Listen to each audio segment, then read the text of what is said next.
Do you have a machine gun? No. Do I look like I have one? Many people think that like all the Africans are carrying machine guns. Really? Hello. Welcome to his channel. Duty Traveling, and welcome to her channel. Dolphin 254. Guys, I'm super excited today. Too. I'm here with Duty Traveling. Yeah, there's some videos we've done with him in Nairobi, first week in Nairobi, and he was really excited about amazing. Nairobi. So today I have some questions for you. Are you ready? Yes, for sure. I want to know what Any you question? think about Nairobi and Africa as a whole. Okay. Yes. I can say Sawa. Sawa. Okay. Yeah. Let's start. So let's start with our first question. Okay. Duty, how many countries have you visited in Africa? It starts. Okay, it starts difficult. I think it was like 15 something. Really? I've been to Kenya, Uganda, Rwanda, Tanzania, basically, and everything south from here. Oh, nice. I thought Kenya was the first country. I was before COVID. I was in South Africa and Guinea in West Africa. So mostly I've seen, except of Congo and South Sudan, all the East African countries. Oh, nice. So you are currently in Kenya. Why did you decide to visit Kenya? I've heard so much about Kenya. It's a really like country that everybody talks about. So I decided to come and do some videos to show the Westerners how Kenya is, like how the country looks like, how the people are, how is the life here. Okay, Because nice. not many people actually know About the Kenya. life here. Like they know Kenya, they know animals, and that's it. But they don't know how people in Kenya live and their lifestyle and everything. Me myself, me personally, before coming to Africa, I didn't know much about. There's no information about Africa in general. Nice. Is there anything that has surprised you so far in Kenya? There has been a lot. There is a lot of stereotypes. People are imagining the countries, and when I came, it's different. It's different. How? Tell me. For example, like the weather, the food, the culture, the lifestyle, everything is different. What topic are you interested to start with? Oh, nice. How is the weather so far? Do you like the weather? Oh, okay. So always in Africa, people think it's super hot. I'm cold actually. You see, you're even putting a jacket. And now it's noon, so it's fine. But normally, Nairobi and Kigali, for example, or Arusha in Tanzania, those are very cold places. Oh, the weathers are more similar. Like it's like in Europe or in some colder countries. Oh, nice. Okay. What was the first thing that came into your mind when you arrived in Nairobi? When I arrived to Nairobi, okay. Many people nickname Nairobi as Nairobi. Nairobi? I was like, I'm not gonna make it there. Like they're gonna kill me even at the borders. What? But I can see you are still alive. Very alive. It has been safe. Nothing has happened. Nobody robbed me. Nobody killed me. I was actually surprised then that generally, the whole East Africa, everywhere I was, everything was safe. Yeah, like, Nairobi is super safe. Yes, like even.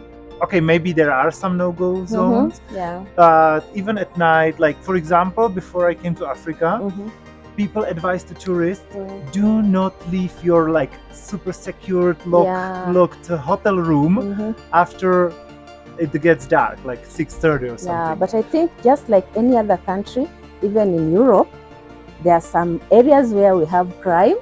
Yeah, so I think that is normal. Yeah, but normally like these days I walk to the shop, like nobody has even tried to. Have you tried going out at night? To party? Oh, how do you say pombe? Nightlife. Nightlife. Dunda. Yes. That was a big surprise. Like people think there is no party in Africa. Like really? Yes.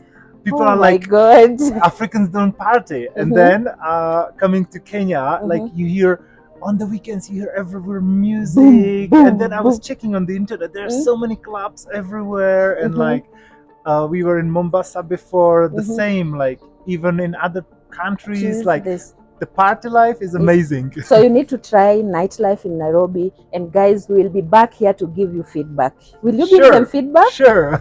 Yes. If I will not drink too much, then I don't drink too much. I'm not gonna get a big hangover. Okay. Did you have any other concerns about Africa? Apart from the Nairobi thing? Yeah, the diseases. Like people think when they come here, they're gonna get the cholera. Cholera? Yeah, cholera, Ebola at the airport already. Really? HIV, malaria, of course.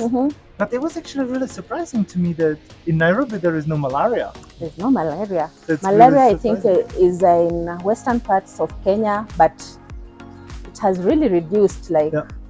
And Ebola is also a huge threat. Like people are really afraid of it, but there is none. Like it was in 2015 in Western Africa, in like. To your surprise, I've never seen anyone suffering from Ebola since I was born up to this time. Like when I was in Uganda, there was a big Ebola outbreak in Uganda, but like nothing really happened. Like there was not even like this COVID. I even came during the COVID times, so the COVID was also a bit scary, more in the way like how the society behaves or something, like how the if everything will be locked down and I'm in a hotel, but yeah, so far nothing everything much perfect. To worry about. Nice. So how long have you been in Africa? 2 years already. 2 years. Nice. Is there anything crazy that has ever happened to you in Africa during your tours? Yes, I was walking on the street in a city and I was attacked by a lion. Lion? Really? Yes. What? Where? No, I'm just joking. It was a shop. It was a toy. Oh, a toy? But the people think that in Africa there are like elephants and lions like running across the streets. And all these wild animals walking on the streets.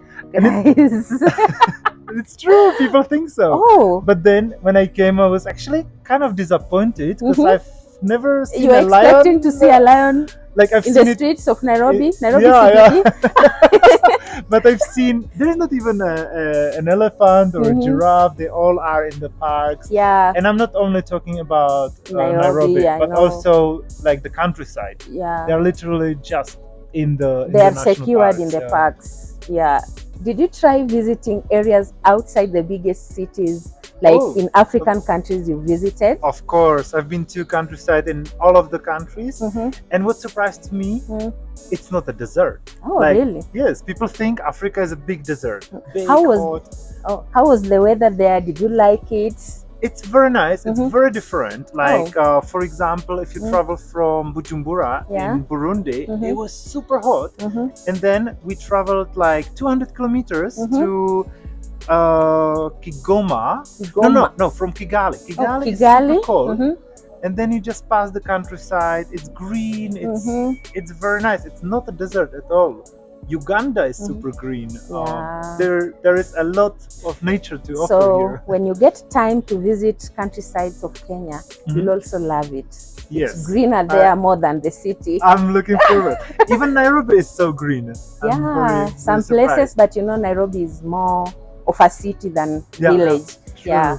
So you try visiting the villages, you love it. You love it.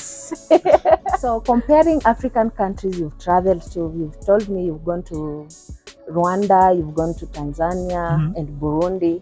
Can you compare them? Do they look the same?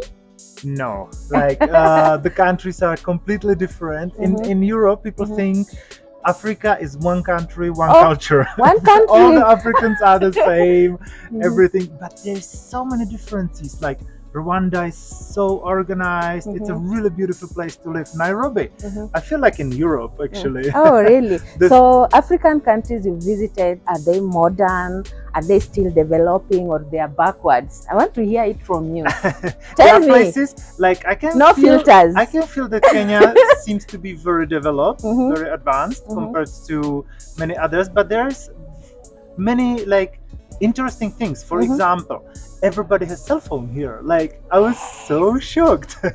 Like everybody, and some people even have two for the M-Pesa, which is like a brilliant idea. You get your money somewhere. You don't need to put it like under the mattress when someone can steal. So there are a lot of like very modern things, and something that we don't even have in Europe, like because we have banks. Like, and remember to tell them that even these cell phones in Kenya, in other African countries, they are so affordable. They That's can true. be, anyone can get a cell phone. Even That's in the villages, our old mamas there have cell phones. And it's really important for the communication. People have to be in touch for small businesses. So this is going to develop even more.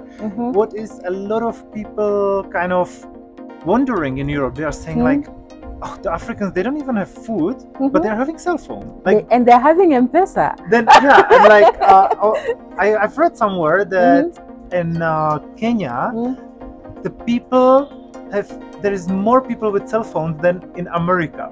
Oh, something really? like that, Maybe because nowadays even everyone, because communication has to be done. True. And in Kenya, we are really adapting this issue of using M-Pesa. Like important. We pay everything using their phone. Exactly. So having a phone is very important. I guess some of the viewers might not know what is M-Pesa. It's like a mobile wallet, like a mobile bank account. Yeah. Very easy to, like, you can make it within like 20 minutes or something. So guys, if you have an M-Pesa and you're watching this video, comment down below. I want to know how many people have M-Pesa. I know Kenyans are going to lose. Yes. I've heard so many people say Africa is poor, like the Americans, the Europeans. I've heard them say Africa is poor. What do you think about Africa? Give me your opinion about Africa. Are we really poor, the way they're saying? It depends. Like, many people say there's a lot of natural resources, though there is usually like a fight, and then the common people don't really get much. But anyways, from what I've seen, it is difficult to get a stable job and stable, well-paying job. That's much more difficult than anywhere else. So people are struggling a bit, but it's nothing what I expected. Before I came, I was imagining, like, I was having these images of poor people, like everybody starving, like begging on street, like malnourished, like completely, kids like dying on the street. From what you can see, Even you see how healthy I am? Are we really starving? It's not true. Like, even like there's so much food everywhere, like the portions are huge. And it's mostly like more the economic level. For example, even in the city center in Nairobi, there are some beggars. But it's not like what I expected. I thought there will be like thousands. Like, it's not yet a crisis. That's not. So yes, harder to get a job, but I don't think it's the continent is poor. And also it depends on every single person. How is his education? How is their job experience? The skills? So it varies. And also some people think Africans are illiterate. Like, we can't read, we can't even understand things. That's true. What's your opinion? Everybody thinks African is a language in whole Africa. And people don't speak English. Really? Not true. In Kenya, people speak very perfect. Okay, there are some countries where they don't understand English that much, but what was really surprising to me, even if I ask some friends of mine how many kids in Africa are going to school, what do they think? Like, people guess everyone around like 40%. But do you know? 40%? Yes, but in do you know Africa? Oh no! It's the information from the 80s. That percentage wasn't right. I think 80% of kids here in Africa are going to school. I think it's even 90 illegal in Kenya to have a child in your house, a school-going age, like someone who is 6 years and above. You are seated with the child in the house without taking them to school. Yes, even if you are not their true parents, they still have the to real make parents. You'll be arrested. Yes, that's really important, and I think they will also help the country to develop when the people will be skilled. But this is a very big misconception, because from the information we were getting in the 70s or 80s, which is still 50 years ago. Back then, it was. I'm glad you're here. You're going to experience it for yourself. Get it firsthand. Perfect. Yes, and spread the news. Spread the news there. And if you cannot travel yourself to Kenya, you can travel with me, and you can also travel through with our lenses. So if you don't want to miss this travel and all this information about Africa, remember to subscribe. Tell them to subscribe. Subscribe to Dolphin 254 and subscribe to Do the Traveling. And thumbs up. So before we call it a day, is there anything else you want to add, or maybe you want us to know? I was a bit afraid. I didn't even want to start about it, but what many people think, there is the one last stereotype. I have a machine gun. No. Do I look like I have one? Many people think that like all the Africans are carrying machine guns. Really? It's okay, like not everybody thinks so, but there is still some people who do think. Some people think it's a war here. Oh, really? But fortunately, that's not the case. Africa is a very safe country. That's true. Very safe continent, the way you've seen. And I really love it that you came all the way from Europe to Africa to experience the same for yourself. And to explain the differences between the two continents. And I'm really happy to be here with Dolphin 254. Yes. Who's going to show me now the town. Yeah, we are going to do an exclusive tour of Nairobi city. We have a video that is already up on our YouTube channel. First impression. Yeah, first impression of Do the Traveling in Nairobi. Kindly guys, go there, watch the video, subscribe, and let him know that Dolphin 254 sent you. So we love you so much, guys. We're going to end this video here. Tell my people something. I love you all subscribers. Napenda. Can I say napenda? Nawapenda wote. Nawapenda wote. You need to teach me more Kiswahili. Okay.